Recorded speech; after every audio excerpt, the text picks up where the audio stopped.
Hello, everyone. Tonight we're going to begin with the first and most decisive battle of your day, the morning. The way you wake up, the way you set the tone, the way you either discipline yourself or drift. This is the moment that quietly determines whether you win or lose. And here's the harsh reality. If you keep losing your mornings in your 20s, you might not even survive your 30s with enough strength to build the life you dream about. So before you get too comfortable, take a moment to like the video and subscribe, but only if you truly enjoy what I'm doing here. And I want you to write in the comments your location and your time zone, right now, tonight. Now, turn off the lights, maybe switch on a fan for some soft white noise, and let's begin our journey tonight. Let me ask you this. What's the very first thing you did this morning? Did you wake up when your alarm rang? Or did you slap snooze 3 times? Did you grab your phone before your feet even touched the floor? Did you scroll through other people's lives before you had even taken control of your own? Because here's the truth. Most people sabotage their entire day before they brush their teeth. They hand their focus, their energy, and their discipline over to distraction, and the rest of the day follows the same pattern. Reactive, scattered, and weak. Now picture another version. The alarm rings, and instead of bargaining with it, you rise immediately. You drink water, stretch, maybe hit a quick workout. You take 10 quiet minutes to read or journal, to focus your mind before the world demands your attention. You write down your top 3 priorities, the things that, if completed, will make today a win. By the time the rest of the world is still yawning, you've already claimed victory. That is the power of mastering your morning ritual. This isn't about copying some influencer's perfect routine or stacking your morning with 20 hacks. It's about ownership. Discipline is built on the things you repeat daily, and nothing is more repeatable than the way you start your day. If you drift in the morning, you drift in life. If you master the morning, you build momentum that compounds into mastery of your future. I once knew 2 young men who started at the same company. One of them was always late, rushed, flustered, coffee in one hand, phone buzzing in the other. He was intelligent, but his energy was scattered, and his performance matched it. The other arrived early, calm and prepared. He had already exercised, reviewed his notes, and decided his top priorities. He didn't seem smarter. He just seemed steadier. Within a year, guess who was trusted with bigger projects? Guess who got promoted? The difference wasn't talent. It was the ritual of the morning. A powerful morning ritual rests on 3 pillars: body, mind, and direction. First, you must move your body. It doesn't matter if it's push-ups, running, or stretching. Movement tells your brain, I am awake, I am alive, I am in control. Second, you must feed your mind. Read a book, write in a journal, meditate, or even practice gratitude. If you don't program your mind in the morning, the world will program it for you. Finally, you must set direction. Write down 3 non-negotiable priorities for the day. Forget endless to-do lists. Focus creates momentum, and clarity creates results. Of course, I can hear the excuses already. I'm not a morning person. That's just a label you've given yourself to stay comfortable. You weren't born addicted to snooze buttons. You trained yourself into that pattern, and you can train yourself out of it. Discipline doesn't bend to your preferences. It bends your preferences into strength. Another common excuse: but I do my best work at night. Really? Or do you just push your work to the last minute and confuse panic with productivity? Night work is fragile. It's fueled by caffeine, exhaustion, and leftover energy. Morning work is clean, focused, and strong. If you keep leaving your growth until night, you're eating scraps instead of the feast. So how do you start building this discipline? Begin simple. For the next 7 days, commit to these 5 steps. First, wake up at the same time every morning. No excuses. Second, avoid your phone for the first 30 minutes. Third, move your body. Sweat, stretch, or push yourself. Fourth, feed your mind. Read 10 pages, journal, or meditate. Fifth, write down 3 non-negotiable priorities for the day. That's it. Do it for a week, and you'll notice the difference. Do it for a month, and you'll start to separate yourself from the crowd. Do it for a year, and you'll look back shocked at how much power and control you've built, just from mastering the first hour of your day. Here's the truth most people will never accept. Mornings aren't just hours. They're leverage. The person who controls the morning controls the trajectory of their life. And in your 20s, while most of your peers waste that leverage on chaos and distraction, you have the chance to weaponize it. So let me leave you with this. If you can't master the first hour of your day, how can you expect to master the next 30 years of your life? Build a body, build a mind. There's a truth most young people don't want to hear. Your mind is only as strong as the body that carries it. You can tell yourself you're intellectual. You can drown in books and podcasts. You can even convince yourself that your brain alone will carry you to success. But if your body is weak, undisciplined, and fragile, your mind will never reach its full potential. The body and mind are inseparable. To build one without the other is to build on sand. Think about it. When you're sleep-deprived, sluggish, and unhealthy, do you make your sharpest decisions? Of course not. When your body is tired, your brain becomes foggy, your willpower crumbles, and your focus shatters.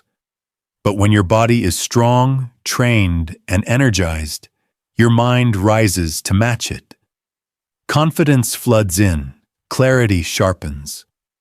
The discipline you build in the gym or on the track spills directly into the way you work, study, and lead. I once knew a brilliant young man who believed he didn't need his body. He was all intellect. Books, theories, ideas, but he never moved. He skipped meals, stayed up late, and lived on caffeine and junk food. By his late 20s, he was already burned out. His mind, once sharp, was dulled by the weakness of his body. His talent couldn't carry him anymore because his foundation had rotted. Now compare him to another man I knew. He wasn't the smartest in his class, but he trained his body like his life depended on it. He lifted, he ran, he ate with discipline. And through that process, he built more than muscles. He built focus, patience, resilience. By the time he hit 30, he had the advantage. His mind was sharp because his body gave him the energy and discipline to push further than anyone else. He had built his body, and his body built his mind. This is the secret few young people understand. The body is not separate from the mind. They are one system. Every push-up, every sprint, every disciplined meal is a vote for a stronger mind. When you push your body past its limits, You teach your mind that limits are meant to be broken. When you demand strength from your body, you build courage in your spirit. When you discipline your body, you discipline your will. But maybe you're thinking, I don't have time to work out. That's a lie. You have time. You're just choosing to spend it elsewhere.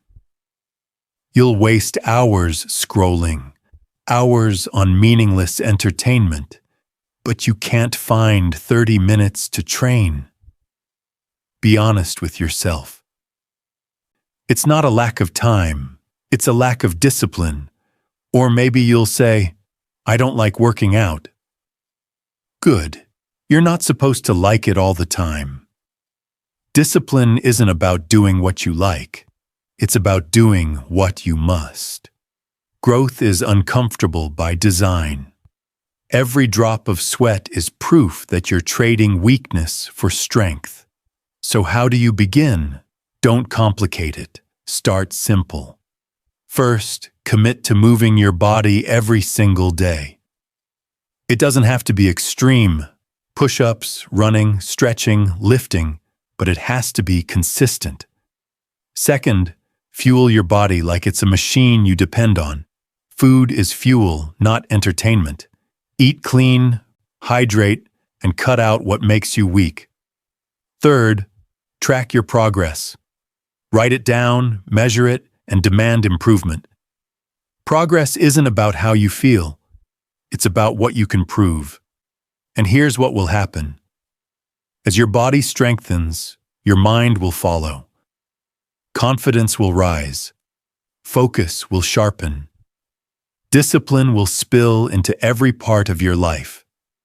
Soon, you'll notice that the people who ignored their bodies are also struggling in their minds, scattered, insecure, undisciplined.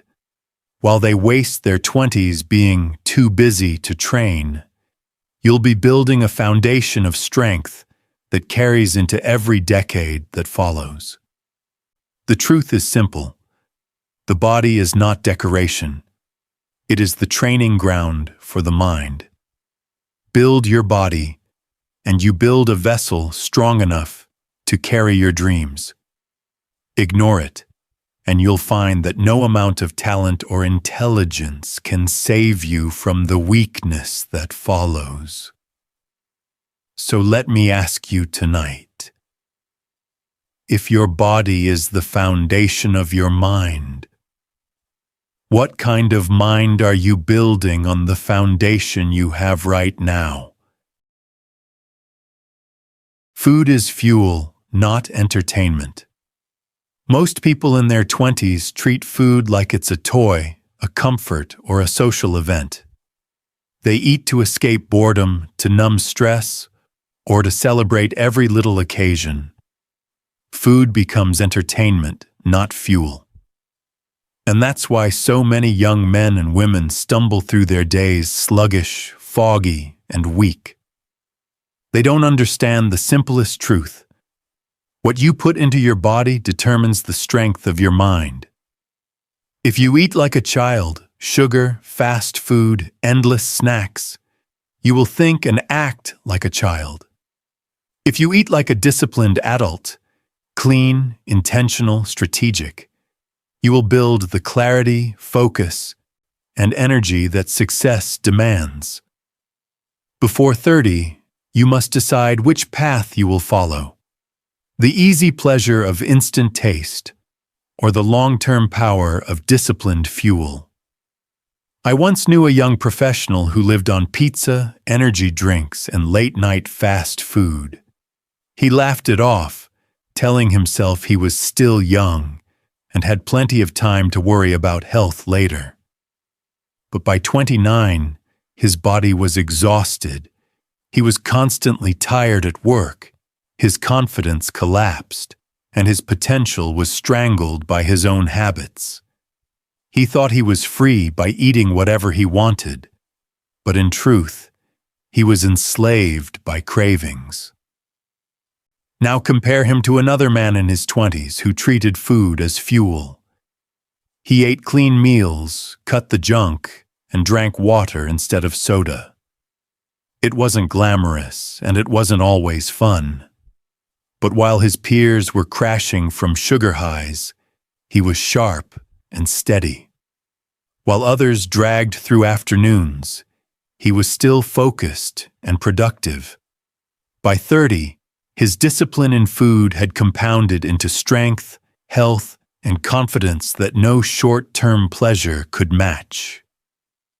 Here's what you must realize. Food is not neutral. Every bite is either a deposit or a withdrawal from your future. Discipline in eating is not about dieting or vanity.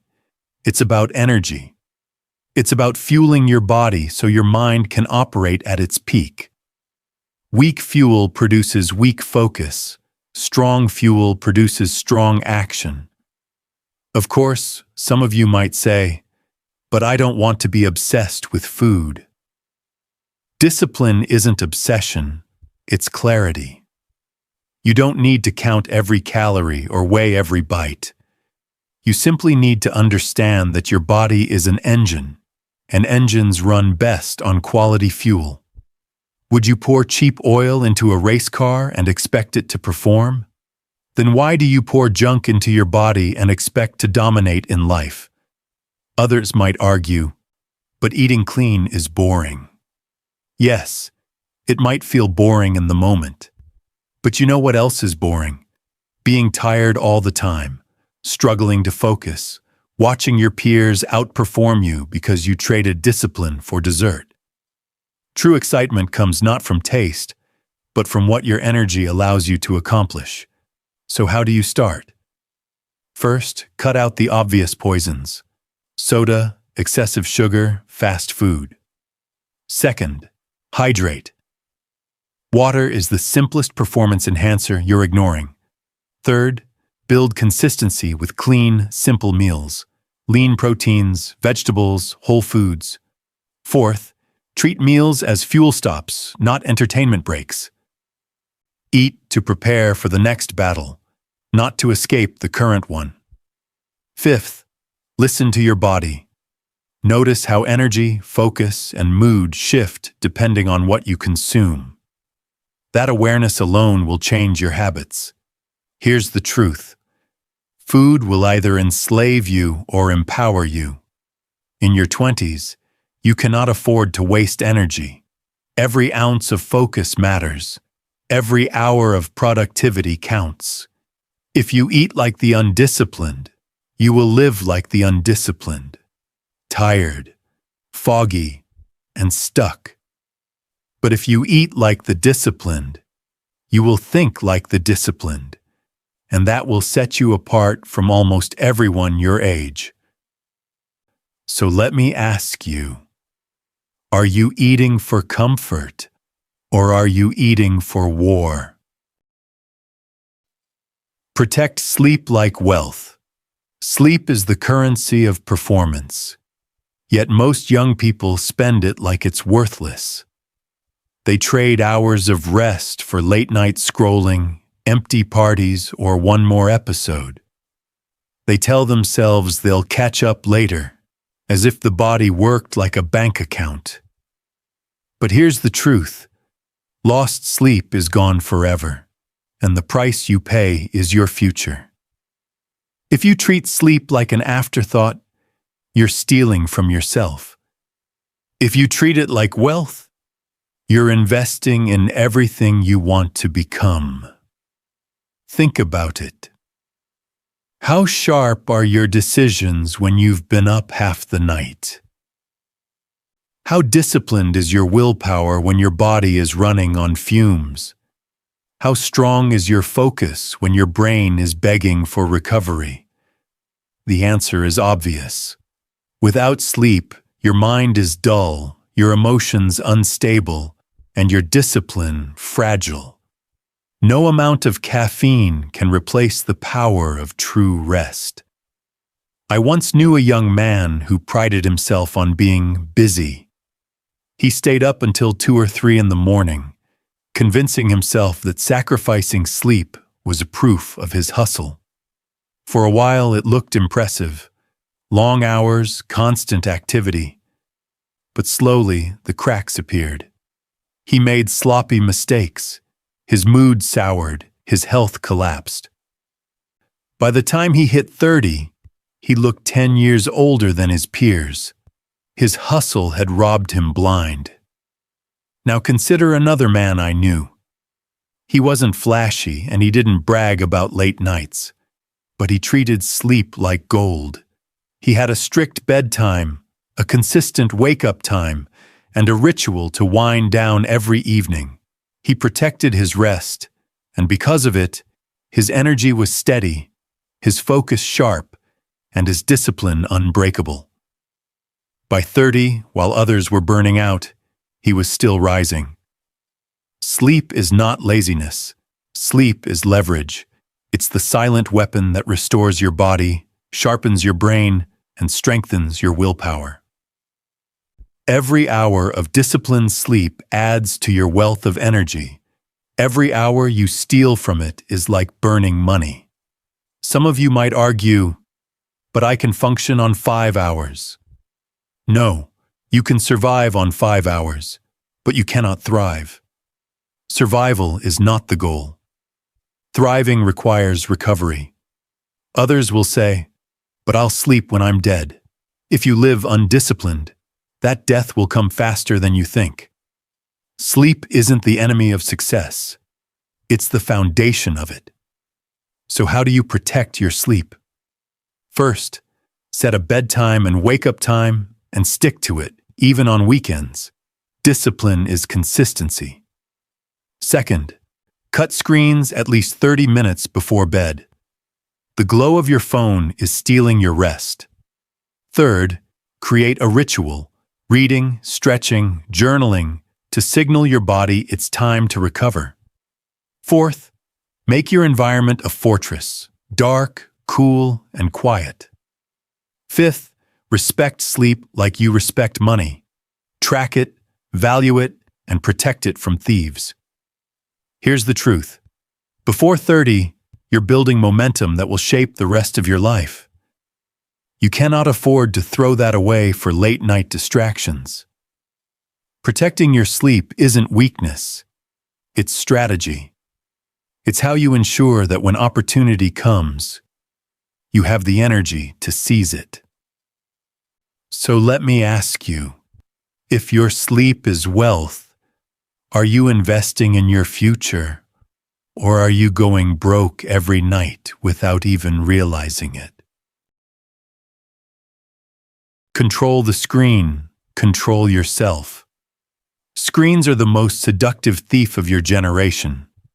Your phone, your laptop, your TV.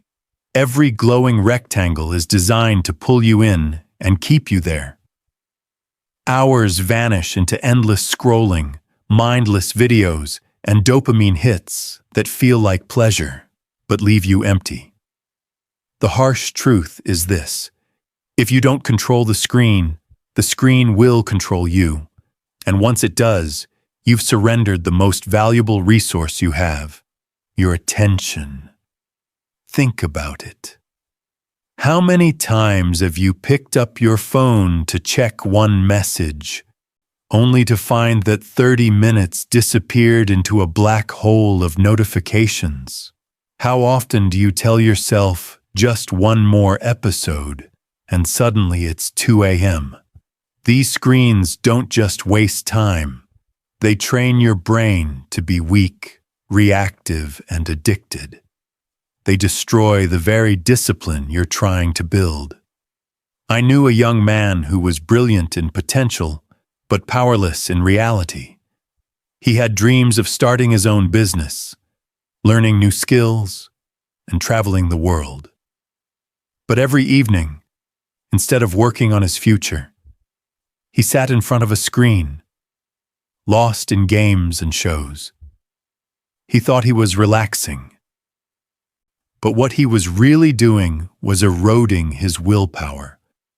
By the time he reached 30, his dreams were still dreams because the screen had stolen his time. Then there was another young man. He also loved technology, but he disciplined himself. He limited his social media use, cut out the empty scrolling, and turned his devices into tools. Instead of consuming endlessly, he created, writing, learning, building. By 30, he had leveraged technology to elevate himself instead of enslave himself. The difference wasn't intelligence. It was discipline over the screen. Here's the reality. Your screen can either be a tool for mastery or a weapon against you. If you use it intentionally, you can learn faster, connect deeper, and build opportunities that generations before you never had. But if you let it use you, it will drain your focus, steal your time, and dull your discipline until nothing is left but wasted years. Of course, some of you will argue, but I need my phone for work. That's true. But be honest. How much of your screen time is really about work, and how much is distraction? The device isn't the problem. The problem is lack of discipline. Others might say, but it helps me relax. Does it really? Or does it just numb you while quietly exhausting your mind and stealing hours you'll never get back? So how do you control the screen? First, set strict boundaries. Decide when and where you'll use your phone and when you won't. Second, cut out notifications. They're digital chains that keep you reactive. Third, replace 1 hour of screen time with 1 hour of building, exercise, reading, writing, or learning. Fourth, track your usage. Know exactly how many hours are lost to screens. Fifth, remember that discipline is freedom. Every hour you reclaim from the screen is an hour invested in yourself. Here's the truth. Before 30, every hour matters. Every distraction compounds. If you let the screen own you, you'll wake up years later wondering where your potential went. But if you discipline yourself, you'll use screens as weapons, not chains. So let me ask you tonight, when you look at your phone tomorrow, will it be a tool in your hand or shackles around your mind? Small habits, big momentum. Most people think success is about giant leaps, starting a company, landing a huge deal, hitting the gym for hours, making drastic changes overnight. But the truth is far simpler and far more uncomfortable. Your future will be built not by what you do once in a while, but by what you do every single day. Small habits, stacked over time, create unstoppable momentum. Big goals without habits are nothing but fantasies. Think about it. A single workout won't change your body. One healthy meal won't transform your health. Reading a book for 10 minutes won't make you a genius. But do it every day for a year, and you'll be unrecognizable. The compound effect turns small, disciplined actions into massive results. Your 20s are not about dramatic achievements. They're about stacking habits that quietly build a foundation stronger than your peers even realize.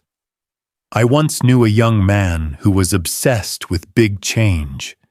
He always talked about how one day he would wake up early, hit the gym for 2 hours, overhaul his diet, and write a book. But he never followed through. He lived in extremes.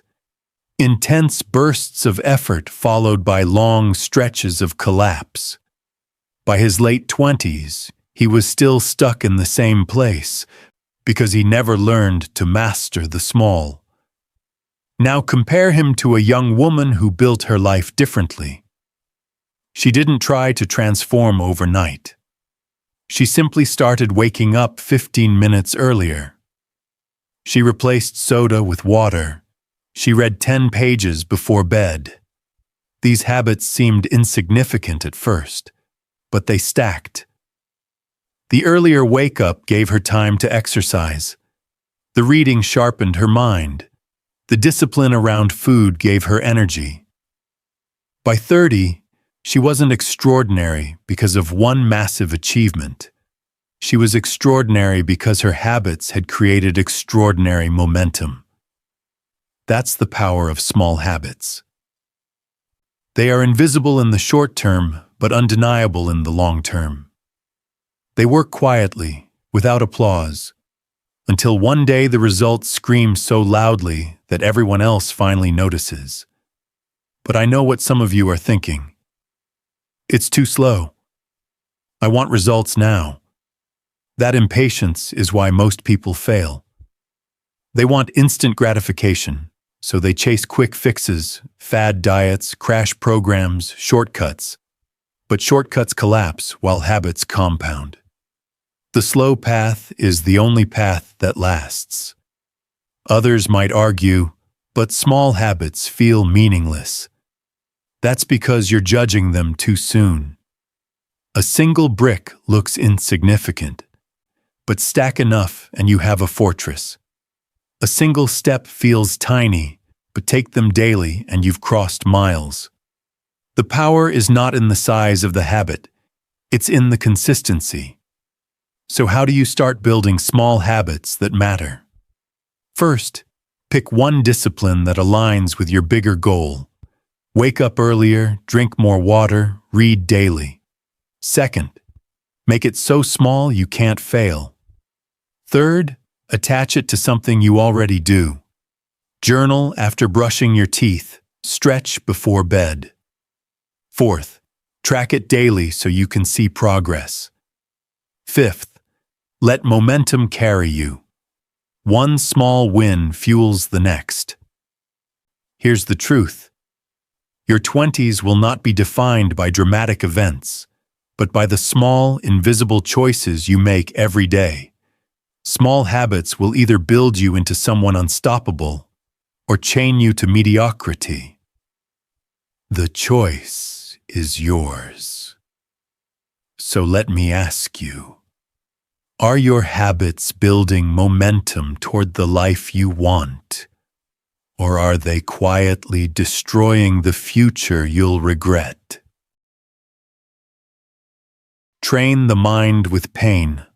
Most people avoid pain like it's poison. They run from discomfort, hide from struggle, and design their lives around ease. But here's the truth. Pain is not your enemy. It's your teacher. If you want to build a mind that can endure, focus, and dominate before 30, you must train it with pain. Without pain, the mind stays soft. With pain, the mind becomes unbreakable. Think about it. Every breakthrough you've ever had came from discomfort. The hardest workouts built the strongest muscles. The toughest conversations shaped your character. The most humiliating failures taught you resilience. Pain sharpens, while comfort dulls. If you run from pain in your 20s, you will be fragile in your 30s. But if you embrace it now, you'll carry a mind that nothing can defeat. I once knew a young man who avoided struggle. He only did easy workouts, only took easy jobs, only stayed in relationships that demanded nothing of him. He thought this was smart. Why suffer when you don't have to? But over time, life tested him. A crisis hit, and he collapsed. His mind had never been trained. He had built comfort, not strength. Now compare him to another man. He deliberately stepped into pain. He pushed himself in the gym until his body screamed. He took on projects that scared him. He forced himself into situations where failure was likely. And every time he endured, his mind hardened. By 30, when challenges came, he didn't crumble. He thrived. Pain had become his ally, and it separated him from everyone else. Here's the paradox. People think avoiding pain keeps them safe, but it actually makes them weaker. Comfort is fragile. It falls apart the moment reality turns harsh. Pain is preparation. Every time you endure pain, you're rehearsing for life's battles. You're building armor. You're telling your mind, I can take this. Of course, some of you will say, but pain hurts. Yes, it does. That's the point. Growth never feels comfortable. Muscles don't grow without tearing. Focus doesn't sharpen without pressure. Courage doesn't form without fear. If you want strength, you must pay the price, and pain is the currency. Others might argue, but what if I fail while pushing myself? Then you learn. Failure through effort strengthens you more than success through ease. Every scar tells your mind, I survived this. And each survival raises the threshold of what you can handle.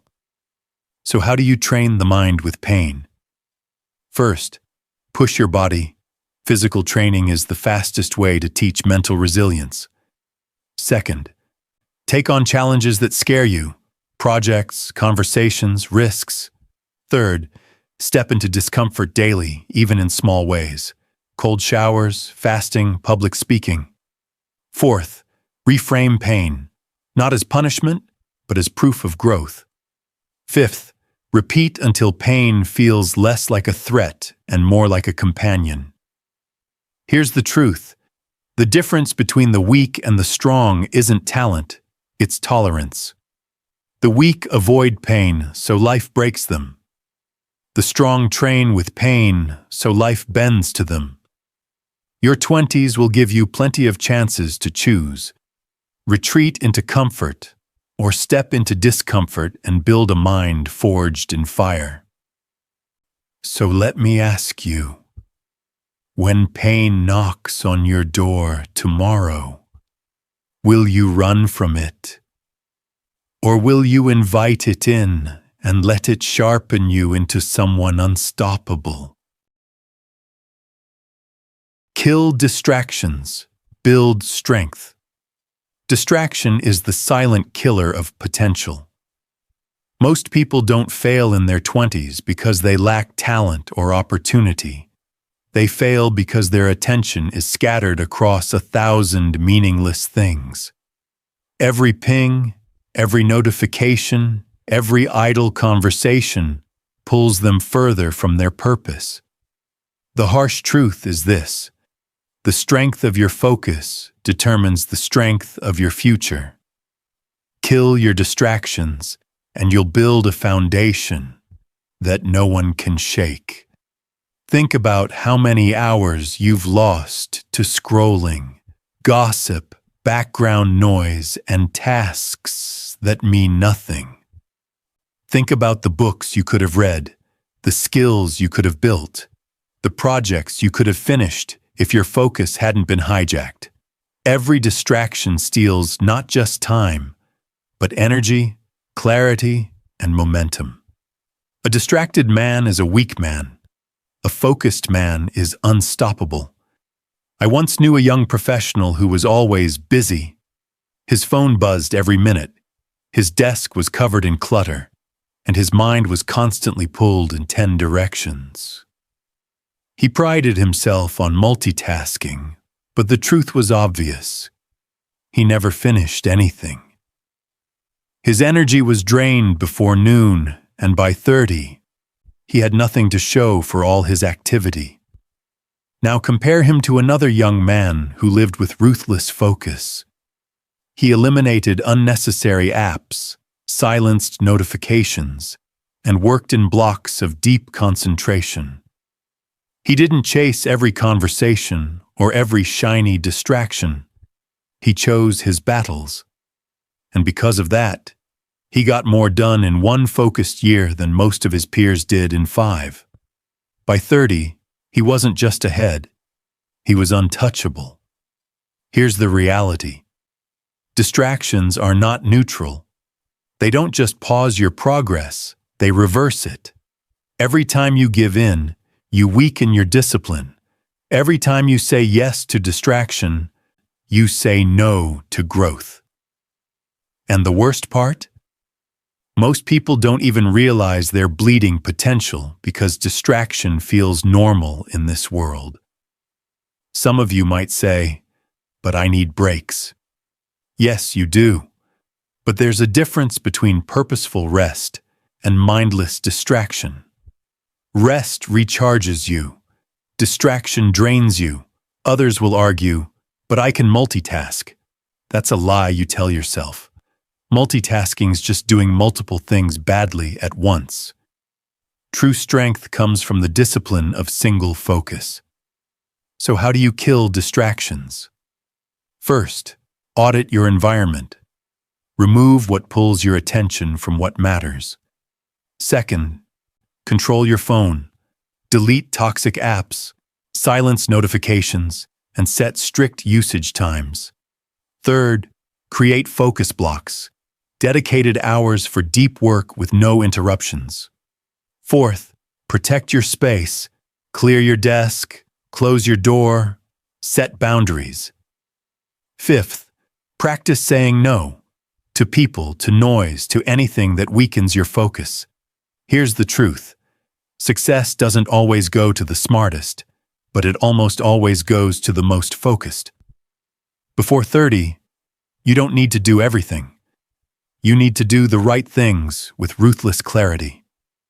Kill distractions, and you'll discover strength you never knew you had. So let me ask you, tomorrow, when distraction knocks, will you let it steal another day of your life? Or will you finally slam the door and build the strength that sets you apart? Focus by cutting the noise.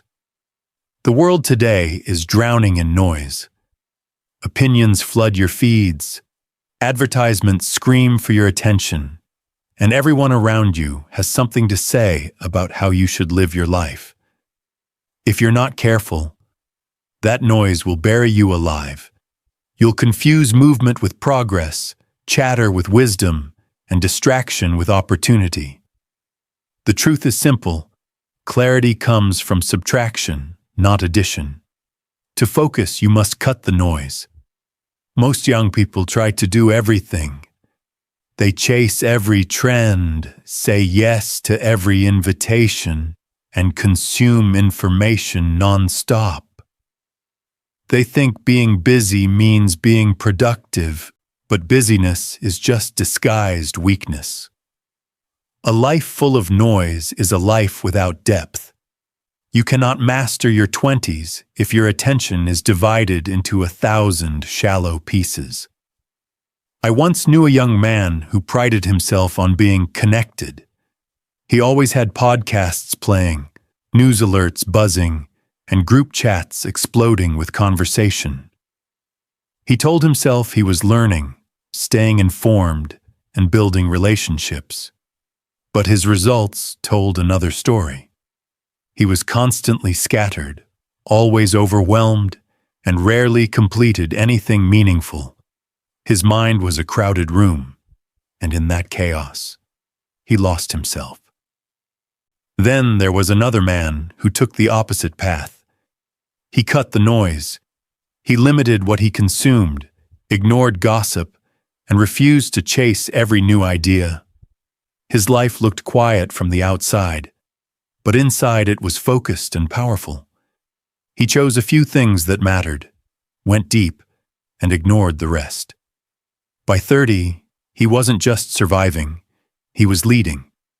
Not because he knew everything, but because he had mastered the discipline of focus. Here's the paradox. People fear silence, thinking it means they're missing out. But silence is where you finally hear yourself.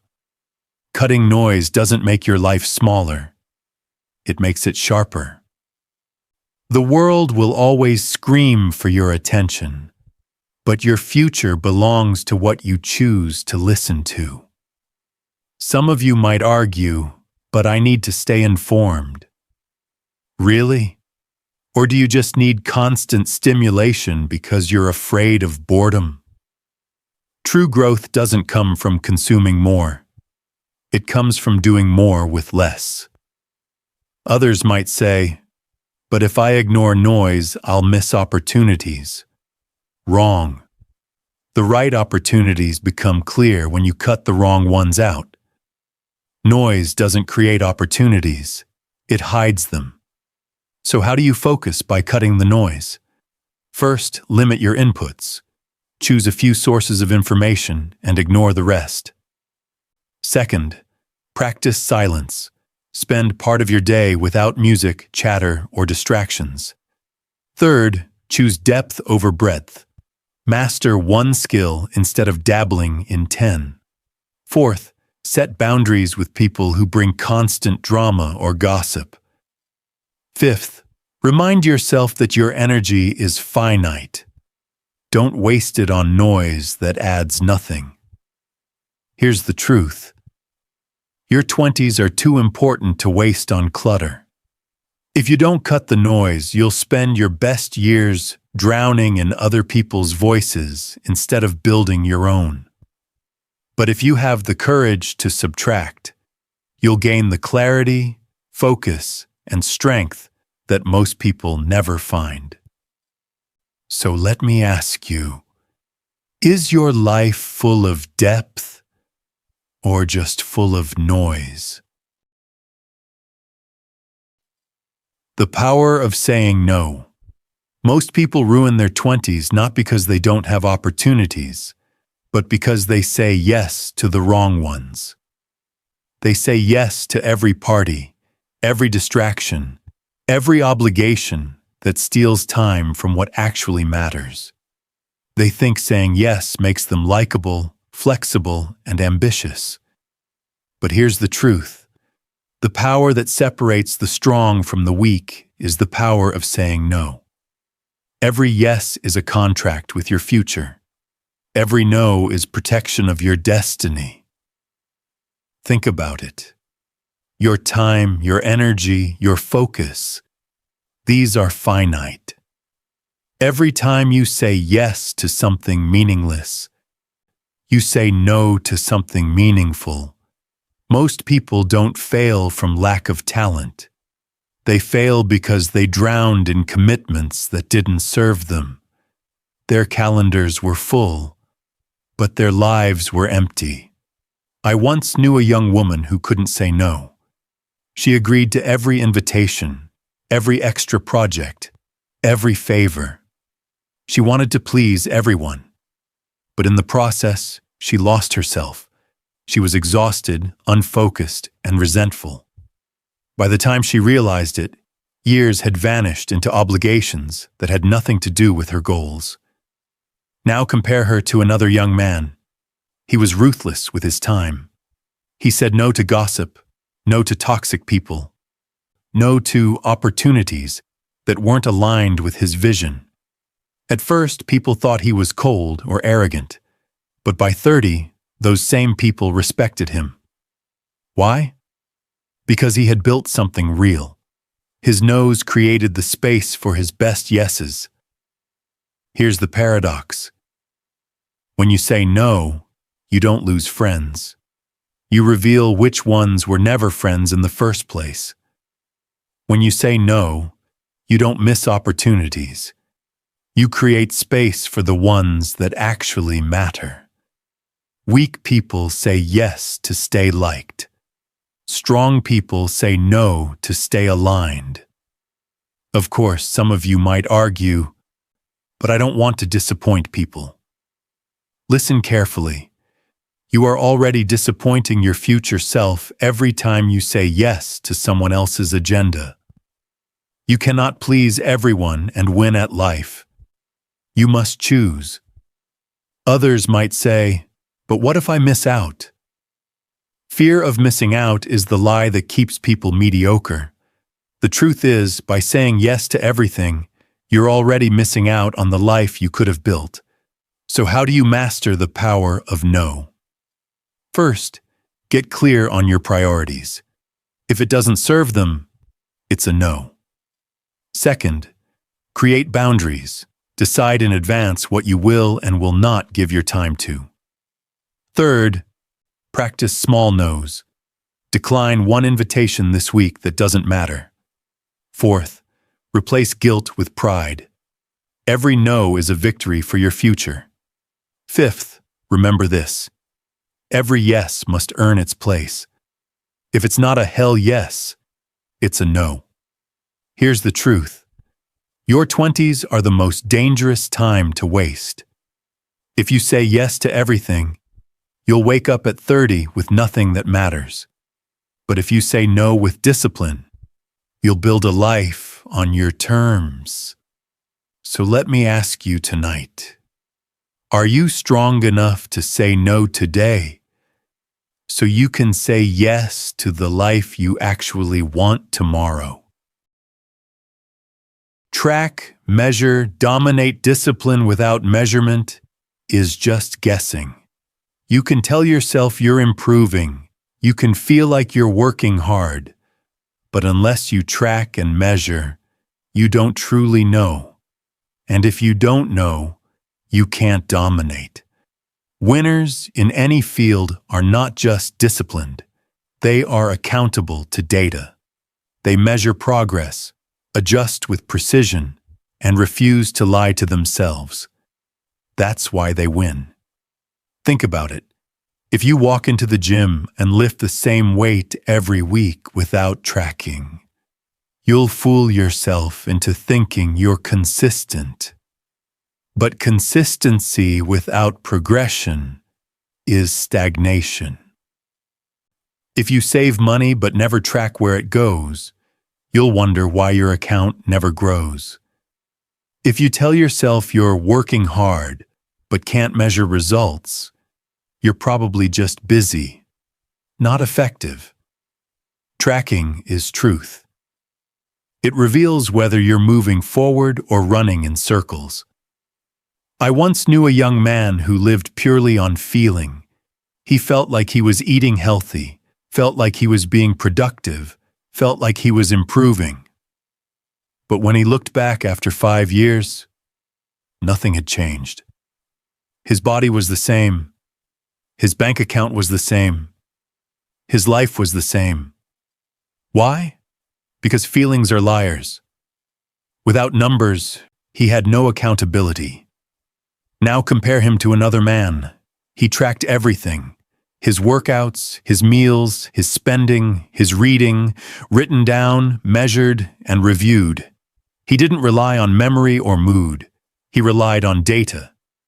And because of that, he knew exactly where he was improving and where he was failing. He adjusted, recalibrated, and improved faster than everyone else. By 30, he had built a life of control and results, while his peers were still guessing. Here's the paradox. People avoid tracking because they fear the truth. They'd rather live in the illusion of progress than face the reality of stagnation. But discipline without truth is delusion. The moment you start measuring, you gain clarity. And with clarity, you gain power. Some of you might say, but tracking feels obsessive. Obsession isn't the problem, drifting is. Tracking doesn't chain you, it frees you. It allows you to see exactly where your time, energy, and money are going so you can take control. Others might argue, but it takes too much time. Really? Writing down what you ate or how many sets you lifted takes less than 2 minutes. Are you telling me your future isn't worth 2 minutes a day? So how do you track and measure with discipline? First, pick the areas that matter most: fitness, finance, learning, productivity. Second, create simple systems, a notebook, an app, or a spreadsheet. Third, review weekly, look for trends, not perfection. Fourth, adjust based on results. Don't just record, respond. Fifth, celebrate the truth, even when it hurts, because every number is a chance to improve. Here's the truth. You cannot dominate what you don't measure. Your 20s are the time to build systems that keep you accountable, because systems will outlast motivation. Track it, measure it, and you'll know exactly what it takes to dominate. So let me ask you, are you living by feelings or by facts? And if you measured your life honestly today, would you be proud of the numbers staring back at you? Rest with purpose. Most young people confuse rest with laziness. They binge watch, scroll endlessly, or sleep half the day and tell themselves they're recharging. But that isn't rest. It's escape. True rest is not about avoiding life. True rest is about preparing to attack life again, stronger. If you want to build a disciplined foundation before 30, you must learn the difference. Rest with purpose, and you'll rise.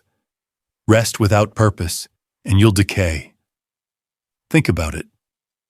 When you train your body, you tear down muscle fibers. They don't grow during the workout. They grow during recovery. When you work your mind, you tax your focus and willpower. They don't strengthen when you're grinding endlessly. They strengthen when you recharge properly. Without purposeful rest, even the hardest work collapses. Burnout is not caused by working too much. It's caused by recovering too little. I once knew a young man who wore exhaustion like a badge of honor. He bragged about never taking breaks, about working late every night, about grinding while everyone else was sleeping. But behind the image, he was falling apart. His creativity dried up, his focus scattered, his body broke down. By 30, he wasn't a champion. He was broken. He had confused self-destruction for discipline. Now compare him to another man who understood purposeful rest. He worked hard, yes, but he also scheduled recovery. He trained, then stretched. He studied, then took quiet walks. He guarded his sleep, his downtime, his nutrition. When he rested, it wasn't random, it was intentional. He returned sharper, stronger, more consistent. By 30, he wasn't burned out, he was unstoppable. Here's the paradox. Laziness looks like rest, but it drains you. Purposeful rest looks disciplined, and it fuels you. The difference is intention. Are you resting to grow, or are you resting to hide? One builds you, the other destroys you. Some of you might argue, but I don't have time to rest. That's nonsense. You don't have time not to rest. Without recovery, your performance collapses, and you waste twice as much time being inefficient. Others might say, but resting feels unproductive. That's because you've been brainwashed into believing constant motion equals progress. In reality, recovery is the silent partner of growth. Without it, your work means nothing. So how do you rest with purpose? First, schedule recovery just like work. Don't leave it to chance. Second, choose activities that restore. Sleep, reading, stretching, meditation, walking, not activities that numb. Third, set limits. True rest is short and sharp, not endless drifting. Fourth, listen to your body. If you're exhausted, rest early and rise stronger. Fifth, remind yourself that rest is not a reward for discipline. It is part of discipline. Here's the truth. Your 20s are not about burning out for the sake of appearances. They're about building stamina for a lifetime of growth. And stamina comes from balancing push with pause. Work hard, rest smart, and you'll stay consistent while others collapse.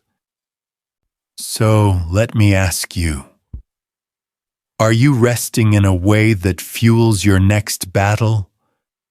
Or are you just hiding from the war you're supposed to be fighting? The 80-20 rule of discipline. Not all effort is equal. Some actions give you massive returns, while others drain hours for almost nothing. Most people waste their 20s by treating every task like it matters the same. They grind endlessly, but their results stay small. The disciplined understand something different. 20% of your actions create 80% of your results. This is the 80-20 rule, and if you master it before 30, you'll leap ahead while everyone else is stuck spinning their wheels. Think about it. A student might spend hours highlighting textbooks, but only a few key concepts will actually appear on the exam.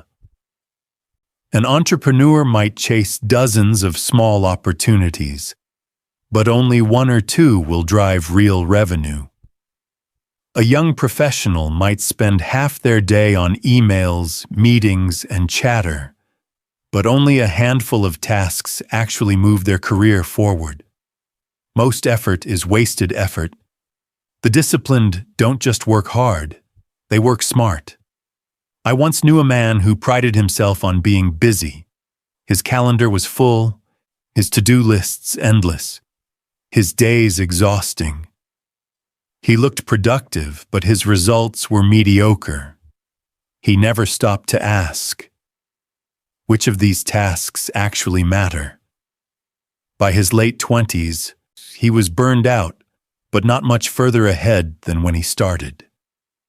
Now compare him to another man who applied the 80-20 rule with ruthless focus. He identified the few actions that gave him the greatest returns and eliminated the rest. In his health, he focused on consistent training and nutrition instead of chasing every new fitness fad. In his career, he doubled down on the skills that created the most value instead of dabbling in everything. In his personal life, he invested in a few deep relationships instead of chasing shallow approval. By 30, he wasn't just ahead, he was dominant. Here's the paradox. People think working harder will save them, but in reality, working smarter multiplies their effort. The world doesn't reward activity, it rewards impact. You don't get points for hours, you get results for leverage. Of course, some of you might say, but I don't know what my 20% is. That's exactly why you must measure and reflect. Look at your results. Which actions actually move you forward? Which habits give you the most energy, focus, and growth? Track them, then double down. Others might argue, but what if I leave something out? You will. And that's fine. Better to master a few essentials than drown in a sea of trivial distractions. So how do you apply the 80-20 rule of discipline? First, identify the top areas of your life that matter most. Health, skills, money, relationships. Second, ask yourself which actions in those areas create the greatest return. Third, cut or minimize the rest. Fourth, structure your days around your high-impact activities. Fifth, remind yourself daily that more effort is not the goal. Better effort is. Here's the truth. Your 20s are not the time to scatter your energy. They are the time to focus it where it multiplies. If you master the discipline of the 80-20 rule, you'll accomplish in a decade what most people can't achieve in a lifetime. So let me ask you, are you wasting your best years on the 80% that doesn't matter? Or are you doubling down on the 20% that will define your future? Stay consistent. Under chaos, discipline is easy when life is calm. Anyone can follow a routine when everything is going right, when there are no surprises, when the environment is perfect. But that isn't real life. Real life is chaos, unexpected problems, stress, setbacks, crises, and here's the truth. Your success won't be determined by how disciplined you are when things are smooth, but by how consistent you remain when everything is falling apart. Think about it. Everyone has a plan until life punches them in the face. You'll lose a job. You'll face rejection. You'll have days when nothing works, when everything feels stacked against you. Most people crumble in these moments. They abandon their habits, break their routines, and let chaos dictate their behavior. That's why they never rise above mediocrity. I once knew a young man who was disciplined only when life was easy. When his job was secure, when his relationships were smooth, when his days were calm, he trained, studied, and grew. But the moment stress hit, he collapsed. He skipped the gym, abandoned his learning, drowned himself in distractions. He thought he had discipline, but really, he only had convenience. Now compare him to another man who built his discipline for chaos. He didn't expect perfect conditions. He expected storms. When stress hit, he leaned harder on his habits. When chaos arrived, he doubled down on his priorities. His routine wasn't fragile. It was battle-tested. By 30, while others were broken by setbacks, he was stronger because of them. Here's the paradox. Chaos doesn't destroy discipline. It reveals it. If your routines collapse under pressure, they weren't discipline. They were comfort. True discipline is consistency that survives the storm. Some of you might say, but it's harder when life is stressful. Of course it is. That's why it matters. Discipline under calm conditions is practice. Discipline under chaos is the real game. Others might argue, but I can't control what happens to me. You're right, you can't control chaos, but you can control your response. Consistency is not about perfection. It's about refusing to let setbacks erase your standards. So how do you stay consistent under chaos? First, anchor yourself to your non-negotiables, the few habits you will not break, no matter what. Second, simplify. When life gets hard, cut the excess and focus only on essentials. Third, prepare. Expect storms so you aren't shocked when they come. Fourth, reframe chaos. Not as an excuse to quit, but as a chance to prove your discipline. Fifth, remind yourself that every act of consistency under pressure makes you stronger than 99% of people. Here's the truth. Life will not slow down for you. It will test you, push you, and try to break you. But if you remain consistent under chaos, you'll rise where others fall. That consistency is what makes you unstoppable.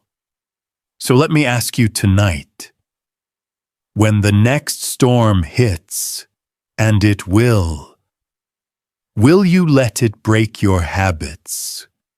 Or will you use it to prove that your discipline is real?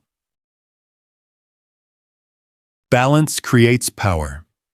Discipline is not about extremes. It's not about grinding yourself into the ground, denying yourself every joy, or living like a machine. Real discipline is about balance. The balance between work and rest, body and mind, toughness and compassion. Without balance, discipline becomes obsession, and obsession eventually destroys the very strength you were trying to build. Balance doesn't weaken discipline. It multiplies it. Balance creates power. Think about it. The man who works without rest burns out. The one who rests without working wastes away. The one who builds his body but neglects his mind is strong but blind. The one who feeds his mind but neglects his body is smart but fragile. True strength comes when all parts of your life reinforce each other. When the body fuels the mind, when rest fuels work, when toughness is softened by wisdom, you become whole. I once knew a young man who thought discipline meant all work, no play. He sacrificed sleep, ignored friendships, and pushed his body until it collapsed. For a while he looked unstoppable, but cracks appeared. His health broke, his relationships vanished, and his mind spiraled. By chasing extremism, he destroyed his balance, and with it, his future. Now compare him to another man who understood balance. He worked hard, yes, but he also rested with purpose. He trained his body, but he also sharpened his mind. He was tough when life demanded it, but compassionate enough to keep strong relationships. By 30, he wasn't burned out. He was thriving. His balance made him sustainable. His discipline wasn't a sprint. It was a lifetime marathon. Here's the paradox. Weakness hides in extremes. Some people run to comfort, others run to obsession. Both paths fail. Balance is not weakness, it is mastery. It allows you to keep going when others crash, to last when others burn out, to rise when others collapse. Some of you might argue, but balance sounds like being average. That's a lie. Balance is not mediocrity, it's sustainability. Anyone can sprint for a short time.